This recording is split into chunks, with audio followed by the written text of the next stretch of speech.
प्रधानमंत्री नरेंद्र मोदी 2 दिवसीय दौरे पर 24 अप्रैल को केरल पहुंच रहे हैं। यहां PM Vande Bharat express train को हरी झंडी दिखाएंगे और कई कार्यक्रमों में शामिल होंगे। बीजेपी की राज्य इकाई पीएम मोदी के भव्य स्वागत के लिए सभी इंतजाम कर रही है। 24 अप्रैल को पीएम मोदी का है दौरा। पीएम मोदी 25 अप्रैल को केरल की पहली semi high speed Vande Bharat express को हरी झंडी दिखाएंगे। यहां अंतर्राष्ट्रीय हवाई अड्डे पर पीएम का भव्य स्वागत किया जाएगा। केरल को वंदे भारत ट्रेन की सौगात देने पर बीजेपी ने कहा कि ये एक ऐतिहासिक क्षण है। कर्नाटक में होने वाले विधानसभा चुनाव का बिगुल बज चुका है। राजनीतिक दलों ने चुनाव जीतने के लिए कमर कस ली है। पहले उम्मीदवारों की लिस्ट और अब स्टार प्रचारकों की लिस्ट भी जारी कर दी। इसी कड़ी में भारतीय जनता पार्टी ने अपने स्टार प्रचारकों की लिस्ट जारी की है।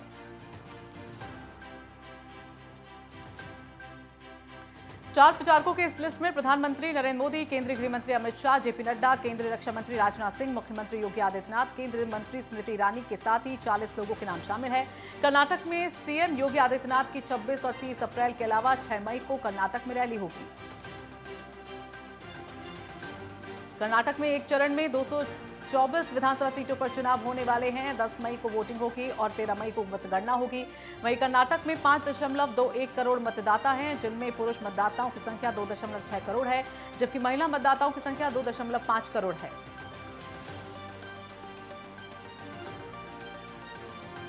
राज्य को जिन 6 क्षेत्रों में बांटा गया, उनमें से प्रत्येक में पीएम मोदी की कम से कम 3 रैलियां करने की योजना है। इनमें से हैदराबाद कर्नाटक क्षेत्र में जहां करीब 40 सीटें हैं, वहां पीएम मोदी की और रैलियां हो सकती है। कर्नाटक विधानसभा चुनाव के लिए पार्टी के स्टार प्रचारक के रूप में प्रधानमंत्री कम से कम 20 रैलियों को संबोधित कर सकते हैं। प्रयागराज की सीजेएम कोर्ट ने अतीक और अशरफ की हत्या के तीनों आरोपियों की पुलिस रिमांड मंजूर कर ली। तीनों आरोपियों को 4 दिन की पुलिस कस्टडी में भेजा गया। हालांकि एसआईटी ने 7 दिनों की रिमांड मांगी थी, लेकिन कोर्ट ने 4 दिनों की ही मंजूरी दी। रिमांड में पूछताछ के जरिए पता लगाने की कोशिश की जाएगी हत्या के लिए आरोपियों को हथियार कहां से मिले, किसने दिए, साथ ही हत्या किसके लिए की गई। आरोपियों को 23 अप्रैल को कोर्ट में पेश किया जाएगा। बता दें कि पुलिस ने अतीक अशरफ की हत्या करने वाले तीनों हमलावरों को कोर्ट में पेश किया। तीनों आरोपियों को प्रतापगढ़ जेल से प्रयागराज लाया गया। अतीक के हत्यारों की पेशी को लेकर कोर्ट में भारी पुलिस बंदोबस्त किया गया था। इस दौरान कोर्ट परिसर पूरी तरह छावनी में तब्दील रहा। भारत में पिछले 24 घंटे में कोरोना के नए मामलों में काफी वृद्धि हुई है। जहां मंगलवार को 7,000 के पार नए मामले मिले थे, तो वहीं आज 10,542 केस सामने आए।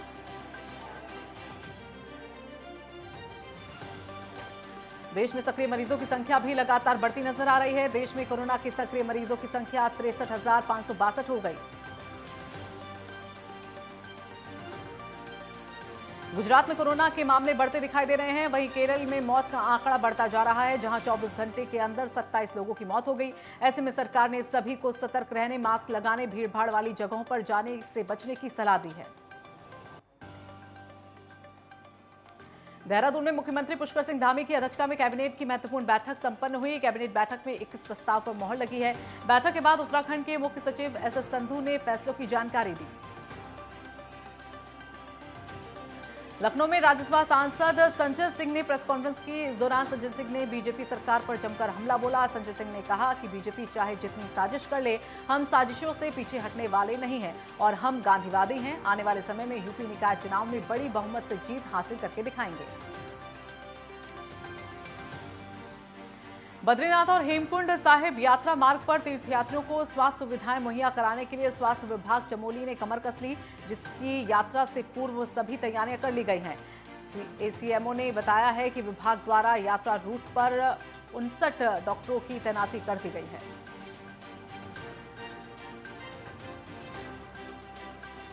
22 अप्रैल से 4 धाम यात्रा का आगाज होने जा रहा है। शासन प्रशासन तैयारियों को अंतिम रूप देने में जुटा हुआ है। सीएम पुष्कर सिंह धामी 4 धाम की तैयारियों पर नजर बनाए हुए हैं। इस बीच मुख्य सचिव एसएस संधू ने कहा कि तैयारियों की समीक्षा की गई है और यात्रा की तैयारियां पुख्ता कर दी गई। देश में लगातार कोरोना के मामले बढ़ते ही जा रहे हैं। हरिद्वार जिले में भी कोरोना के 32 मरीज सामने आए। लगातार बढ़ते मरीजों को लेकर स्वास्थ्य विभाग ने हरिद्वार के बॉर्डर पर कोरोना की जांच शुरू कर दी। स्वास्थ्य विभाग ने हरिद्वार आने वाले श्रद्धालुओं से मास्क पहनने के साथ ही कोविड गाइडलाइन के पालन की अपील की है। पिथौरागढ़ में 24 घंटे में कोरोना के 4 नए मामले सामने आए। इस तरह जिले में कोरोना के सक्रिय मरीजों की संख्या 18 हो गई। सीएमओ डॉक्टर एचएस हांकी ने लोगों से सावधानी बरतने की अपील की है। साथ ही उन्होंने टेस्टिंग की रफ्तार बढ़ाने के भी निर्देश दिए। विकासनगर में तेज हवाओं के साथ बारिश होने की वजह से तापमान में काफी गिरावट दर्ज की गई। बारिश होने से आम, लीची और गेहूं की फसलों को काफी नुकसान पहुंचा। मसूरी में हुई बारिश से लोगों को गर्मी से राहत मिली है। बारिश होने से मौसम काफी सुहावना हो गया। मसूरी में पहुंचे पर्यटक बदलते मौसम को लेकर काफी उत्साहित नजर आए। मौसम विभाग के अनुसार आने वाले 3 दिनों तक ऊंचाई वाले इलाकों में बारिश और ओलावृष्टि की संभावना है। हरिद्वार जिले में ड्रग इंस्पेक्टर ने रोशनाबाद क्षेत्र में कई मेडिकल स्टोरों का निरीक्षण किया। ड्रग इंस्पेक्टर के निरीक्षण की सूचना मिलते ही मेडिकल स्टोर संचालकों में हड़कंप मच गया। कई मेडिकल स्टोर संचालक स्टोर बंद कर मौके से भाग गए। इस दौरान दस्तावेज न मिलने पर 3 मेडिकल स्टोरों को सील कर दिया गया। सीधी जिले में पुलिस का नशे के खिलाफ लगातार अभियान जारी है। पुलिस ने 2 शराब तस्करों को गिरफ्तार किया। साथ ही आरोपियों के पास से 1,50,000 की शराब बरामद की। वहीं एएसपी अंजुलता पटले ने इस पूरे मामले की जानकारी दी है। फिरोजाबाद जिले में कोरोना के 5 नए मरीज मिले हैं, जिससे स्वास्थ्य विभाग अलर्ट हो गया है। स्वास्थ्य विभाग ने लोगों से कोरोना के मद्देनजर सावधानी बरतने की अपील की। स्वास्थ्य विभाग ने कोरोना जांच की रफ्तार बढ़ाने के निर्देश दिए। साथ ही जिला अस्पताल में स्वास्थ्य सेवाओं के पुख्ता इंतजाम किए हैं। गोंडा के वासुदेवपुर गांव में 2 बहनों का शव संदिग्ध परिस्थितियों में मिला। घटना के बाद इलाके में सनसनी फैल गई। पुलिस ने शवों को कब्जे में लेकर पोस्टमार्टम के लिए भेज दिया और पूरे मामले की जांच शुरू कर दी।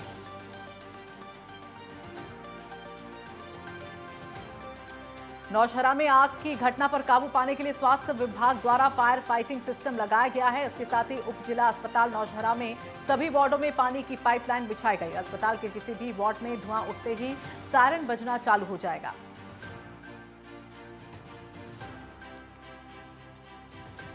नोएडा में बीते 24 घंटे में कोरोना के काफी मामले बढ़े हैं। वहीं सेक्टर 39 कोविड अस्पताल में एक बुजुर्ग की कोरोना से मौत हो गई। परिजनों ने इलाज में लापरवाही का आरोप लगाया। शहर में 700 से ज्यादा एक्टिव मरीजों की संख्या है।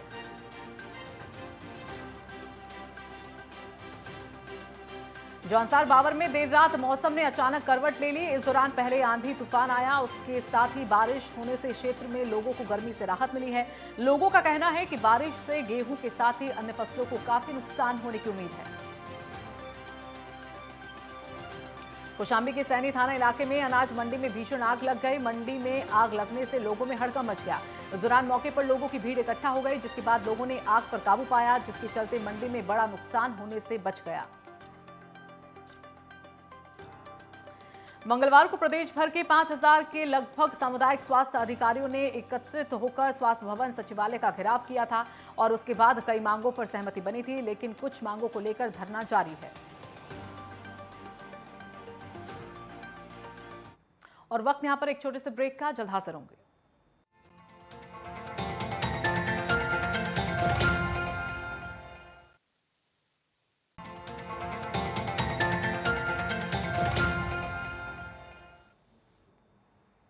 और ब्रेक के बाद एक बार फिर से स्वागत है आपका। चलिए दोबारा रुक कर लेते हैं संगम एक्सप्रेस का।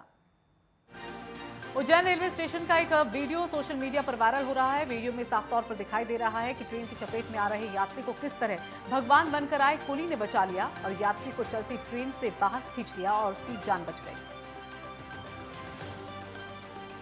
सामुदायिक स्वास्थ्य अधिकारियों का धरना जारी। हापुड़ समेत पूरे मेरठ मंडल में दूसरे चरण के दौरान चुनाव करवाया जाएगा। हापुड़ में 3 नगर पालिकाएं गढ़मुक्तेश्वर, पिलखुआ और हापुड़ में हैं, तो जिले में 1 नगर पंचायत बाबूगढ़ भी है। दूसरे चरण के लिए 17 अप्रैल को नामांकन दाखिल करने की प्रक्रिया शुरू हो गई। केदारनाथ हेली सेवा के लिए 18 अप्रैल से दूसरे चरण की टिकट बुकिंग शुरू हो गई है। IRCTC की वेबसाइट पर केदारनाथ धाम में हेलीकॉप्टर से यात्रा करने वाले श्रद्धालु टिकट बुक करा सकते हैं। कुरुक्षेत्र में शाहबाद उपमंडल के पास दर्दनाक सड़क हादसा हो गया, जहां एक तेज रफ्तार कार डिवाइडर से जा टकराई। हादसे में 2 युवकों की दर्दनाक मौत हो गई। मामले में परिजन ने बताया कि ये लोग चंडीगढ़ से दिल्ली की ओर जा रहे थे।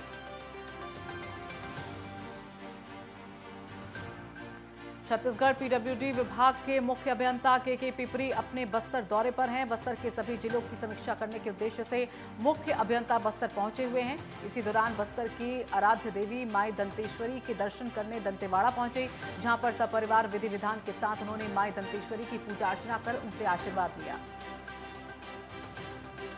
बिहार में बढ़ती गर्मी से जनजीवन अस्त व्यस्त होने लगा है। इसी बीच अब मुजफ्फरपुर जिला प्रशासन की तरफ से बड़ा फैसला लिया गया। मुजफ्फरपुर जिलाधिकारी ने बढ़ती गर्मी को देखते हुए 20 से 22 अप्रैल तक 5वीं कक्षा तक सभी सरकारी और निजी स्कूलों को बंद करने का फैसला लिया है।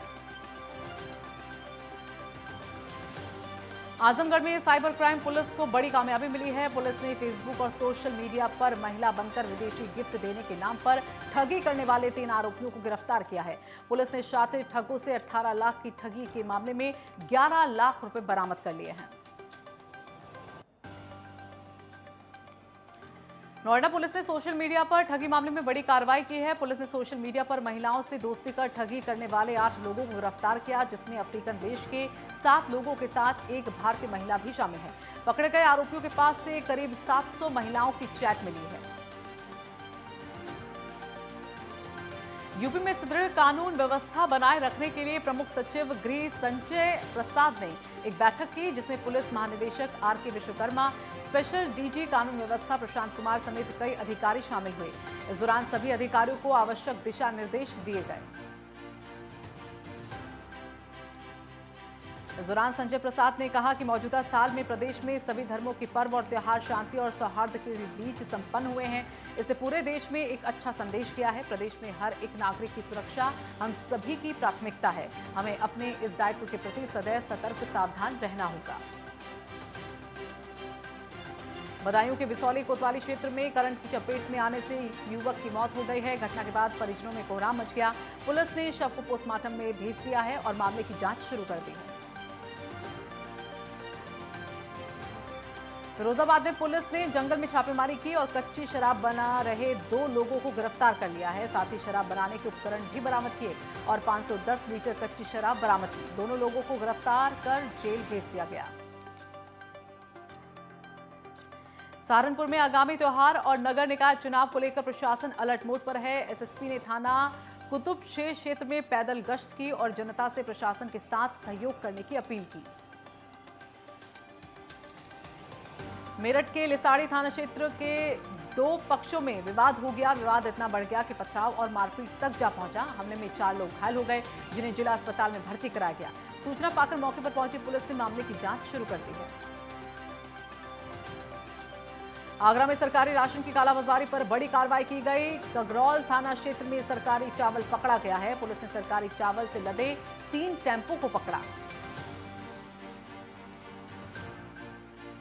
उत्तरी दिल्ली के बायोडायवर्सिटी पार्क में भीषण आग लग गई। पार्क के एक बड़े हिस्से में आग लगी है। स्थानीय लोगों का कहना है कि किसी शरारती तत्व द्वारा पार्क में आग लगाई गई। अलीगढ़ में दोस्तों के साथ गए 2 सगे भाइयों की गंगा में डूबकर मौत हो गई। परिजनों ने दोस्तों पर हत्या का आरोप लगाया, साथ ही थाने का घेराव कर हंगामा किया, जिसके बाद पुलिस ने चारों दोस्तों को गिरफ्तार कर लिया। कोडरमा में तेज रफ्तार कार पलट गई। हादसे में 2 लोग घायल हो गए। स्थानीय लोगों ने बताया कि सड़क का काम चल रहा है, जिसकी वजह से आए दिन हादसे हो रहे हैं। दोनों घायलों को निजी अस्पताल में भर्ती करवाया गया।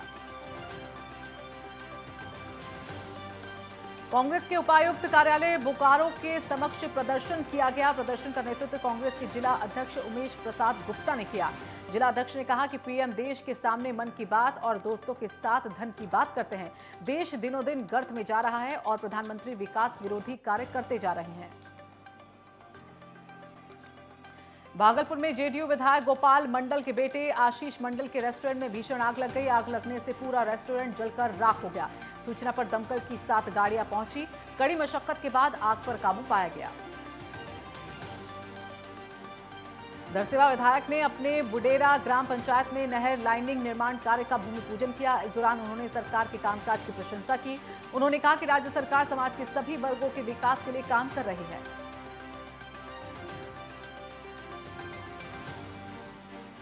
अलीगढ़ में शुगर से पीड़ित युवती का पैसों के अभाव में उपचार नहीं हुआ, जिसके बाद डीएम से मदद मांगने पर डीएम ने सीएमओ को युवती के उपचार के निर्देश दिए। मामला थाना सिविल इलाके का है।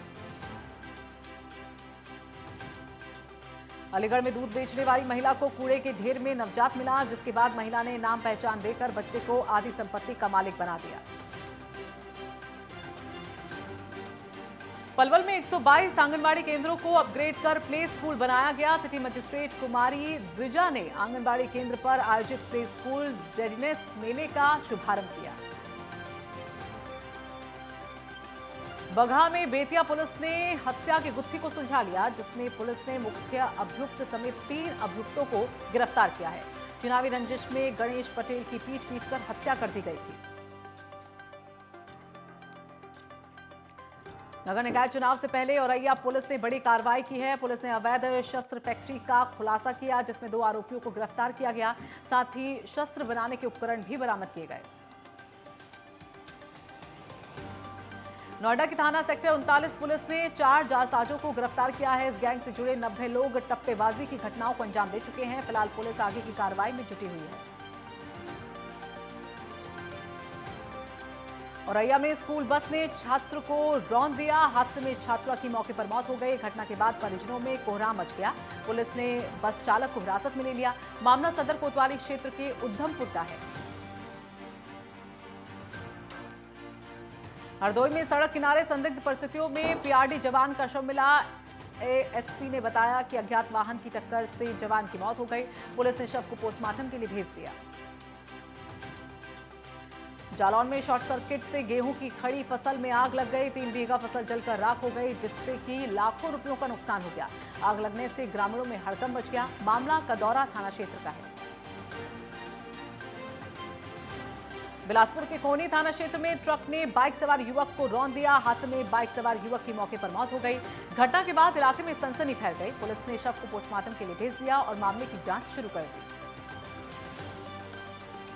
बोकारो के सेक्टर 12 थाना क्षेत्र में ट्रक की चपेट में आने से महिला जख्मी होकर गिर गई। मौके पर पहुंचे स्थानीय लोगों ने महिला को इलाज के लिए सदर अस्पताल पहुंचाया, जहां चिकित्सकों ने उसे मृत घोषित कर दिया। दुमका पुलिस द्वारा एक बड़े रैकेट का पर्दाफाश किया गया। पुलिस ने फर्जी माइनिंग चालान का भंडाफोड़ किया है, जिसमें 4 आरोपियों को गिरफ्तार किया गया। बोकारो में नियोजन नीति के विरोध में मशाल जुलूस निकाला गया। मशाल जुलूस के दौरान युवाओं ने जोरदार नारेबाजी की। युवाओं ने कहा कि झारखंड में 60 से 40 का रेशो नहीं चलेगा।